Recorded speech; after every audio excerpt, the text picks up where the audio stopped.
So we are here in Lisbon for World Aviation Festival, and I'm joined here by Trevor Strome, who is Director of IT at Winnipeg Airport Authority. So Trevor, thank you so much for joining me today. Thank you for interviewing me. So firstly, if you could just tell me a little bit about your role and what it means for Winnipeg Airport Authority. Sure, I'm the Director of IT at Winnipeg Airport Authority. So under my area of jurisdiction, I really oversee all the different IT systems ranging from data analytics through to cybersecurity, passenger processing, and just corporate technology as well. And I just want to pick up on what you said about overseeing cybersecurity. So what would you say about the trends that you've been seeing in terms of cyber attacks, cyber criminals and the way they operate? And what have you done to try and mitigate the risks?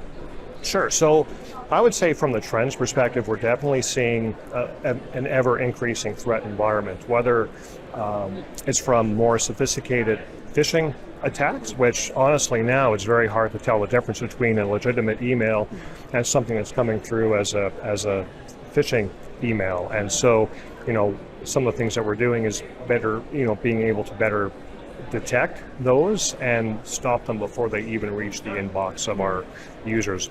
We're seeing a lot of threats coming from, worldwide, and so our firewall and network systems are really good at preventing those, notifying us when we're seeing increased activity coming from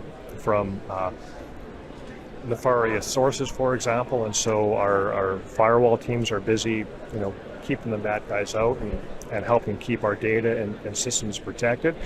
But despite, all the systems that we have that support, our network and data security, it really boils down to the team that we have. And so we have a very strong team in the area of cybersecurity, making sure that we have that expertise in-house, that we can still talk to our external providers who help us monitor our systems from that external perspective 24/7, but having that internal team so that we can understand what airport operations are and what is a false positive from something that is truly a threat. And to do that, you really need to understand us as a business as well as understand cyber security technology as well. So really by bringing all that stuff together, we feel that we're really enhancing our posture from the cybersecurity perspective. And of course, at World Aviation Festival, you're here to speak about data analytics. So why is this so important to airports, and how are you using data analytics at Winnipeg? Yeah, the data analytics is one of what I really see as one of the growth areas in IT for airports. And one of the other panel discussions, we just heard them talk about moving more from a hardware mindset to a software mindset, and that really includes this drive to use data analytics, leveraging even newer technologies like artificial intelligence. And so we have some fantastic data-driven folks at our organization who are doing amazing things, looking at data to better understand passenger flow, understand just our overall airline traffic to and from the airport, looking at operations, how can we become more efficient from an operational perspective, help us achieve our goals towards achieving operations excellence.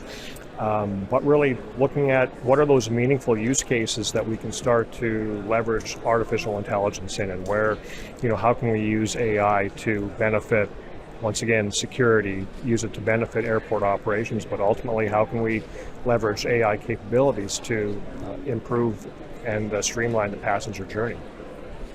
And of course, we've heard so far in the panel discussions, people are talking a lot about sharing data and that being just incredibly important. How good would you say Winnipeg is at sharing data with airlines and other stakeholders? Yeah, I would say in Canada in general, we still have some ways to go in terms of sharing data, sharing information.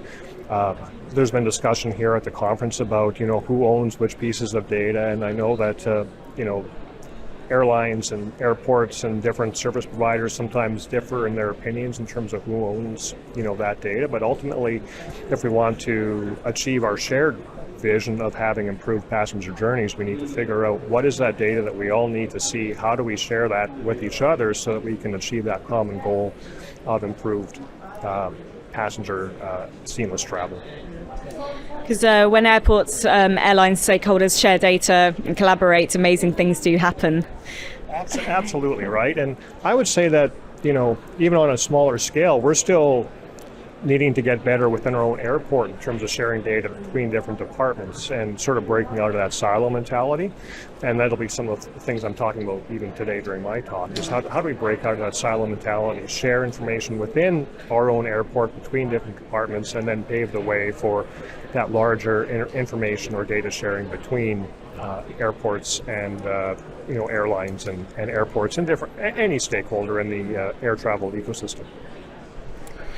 Now, what project are you currently working on that you're super excited about, if you can share? Yeah, we have some really cool stuff coming up. One of them, not everyone's going to think is cool, but really because of our reliance on data and the importance that the data plays in the organization, we're really embarking on a top-to-bottom data governance journey so that we can really focus on things like data quality, understanding what data that we have in our data assets, so that people who rely on that data to make decisions, first of all, know that data is there, and then that they know they can trust that data to utilize it in their own decision making. So data governance doesn't make everybody excited, but it's one of the things I'm excited about. The other thing too is we're looking at larger initiatives where we can better increase our touch points with passengers using digital type services, sort of like an omni-channel type platform where we can engage with our passengers, understand what their personal preferences are, and offer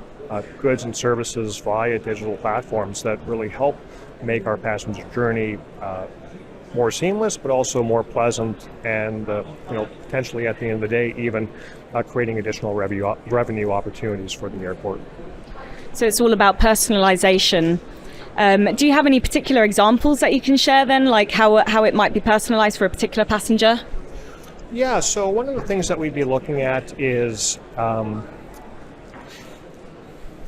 we go down the road, one of the things we're looking at is incorporating license plate recognition, so that when someone opts in for our system, they enter in their license plate on the car, so that when they drive into the parking lot, if they've got a reservation, they drive up, right away the gate arm opens, lets them in, and they're able to park their vehicle, and at the end of their stay, the